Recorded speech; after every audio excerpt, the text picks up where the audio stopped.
For the longest time, I've had Kaguya-sama as my number one rom-com. I watched it directly after my first rom-com, Rent-a-Girlfriend, and Kaguya opened my eyes to the world of what is great story progression. What I love the most about Kaguya-sama is the interactions between characters. They bounce off each other so seamlessly, and they are entertaining to watch. I didn't watch Kaguya-sama for Shirogane and Kaguya, but for the funny moments between characters. I felt the romance part of the story was a payoff in a sense. I got to see how the student council became friends first, and then that became a reason for me to care about their romantic pursuits. From what I've seen and heard, the movie skips over a lot of chapters in the manga, and while those chapters may not be related to Kage and Shirogana's relationship, they display more of the side characters that I want to see equally as much as the two main characters. Of course, I know that the side characters are never going to have as much screen time as the main characters, but it never felt like the Kaguya and Shirogane show when it was a seasonal anime. A random guy shows up as part of the main crew and anime onlys have no idea who he is. Miko Ino has a broken arm, and it's not explained why. Maybe it is explained in the movie, but it's not shown or how it happens, I think. I thought about why I like rom-coms like Kaguya, Komi, Can't Communicate, and Horimiya, and after watching Card of the Night, I found my answer. Rom-coms, or these stories that have comedy and romance, are only as good as the supporting characters. I watched Card of the Night, but I was not hooked until the episode where the other vampires are introduced, which I believe is episode 7. I saw clips of fighting on Twitter, and I wanted to watch until that point before I consider stopping. I don't want to say the story until that point was boring because clearly it was not boring. However, it was clear that I was not watching what others were praising about. I felt the story found its purpose once the other vampires were introduced to the story, and from that point I was fully hooked.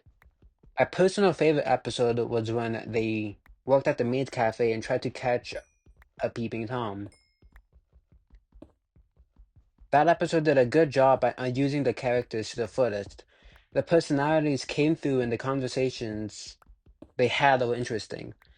Previous events were brought up and it acted as character motivation and moved the plot along. Kaguya nailed this premise very early on and built on throughout each season. I quickly gained a reason to care about each and every new character because the characters I already cared about them. With the new movie, I'm afraid it won't focus as much on the side characters, and it will lose what made Kaguya special. I know at one point that the two will need to get together, and that's the point of the show, but it should never feel rushed. What's great about the show is that it was slow but realistic. They had bumps and tribulations, but that happens to most people in their life. I worry that by watching the movie, I will leave feeling that Kaguya-san isn't my favorite, my isn't my favorite rom-com anymore, and it hurts because I don't know what will be number one afterwards. Kaguya was my favorite because it was a complete package for me. It never felt bad, and if it was, I never noticed. The other rom-coms I mentioned, they all have their flaws when it comes to their characters. Homie's characters are different enough for them to have different personalities, but at the end of the day, they all simp for Komi. Horimiya is great, but I like the characters in Kaguya so much more, and there was never a reason for me to choose a Horimiya character over a Kaguya character. Card of the Night is kind of close, but not really. It takes too long for the characters to get introduced, and the main character is pretty boring. As a main character, he gets his job done, but any main character could do this job. The main character is not redefining anything. I just think he does his job. Card of the Night characters are very different to Kaguya characters, so I can pick and choose which show I watch depending on what type of character I want to see. I watched Aria when it first came out, and I put it at the top of my rom-com list. Aria is a strong contender to be my new favorite rom-com now. It fits the bill with what I enjoy about rom-coms. Good characters, good story, and fun interactions between characters. I want I watch to see what happens to the characters, and if something happens that progresses the overall narrative, I'm happy.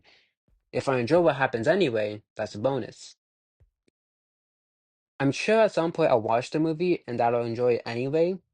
What I think I'm most afraid of seeing my favorite rom-com, the anime that hooked me into my favorite genre outside of shonen, ending, and for that ending to be subpar. I've consumed two anime made by Aka Akasaka, Kaguya and Oshinoko. Oshinoko is the first anime that convinced me to read the manga while it was still airing. I read the manga weekly, and when it came to the ending, I was unsure on what to think of it. I did not know where the story was headed, and yeah, you can give meaning to the overall narrative given the events that happen, but at the surface level, I was not moved. It felt as if it just sort of happened. I will be the first to admit that I am a surface level consumer. I don't really think when it comes to watching shows.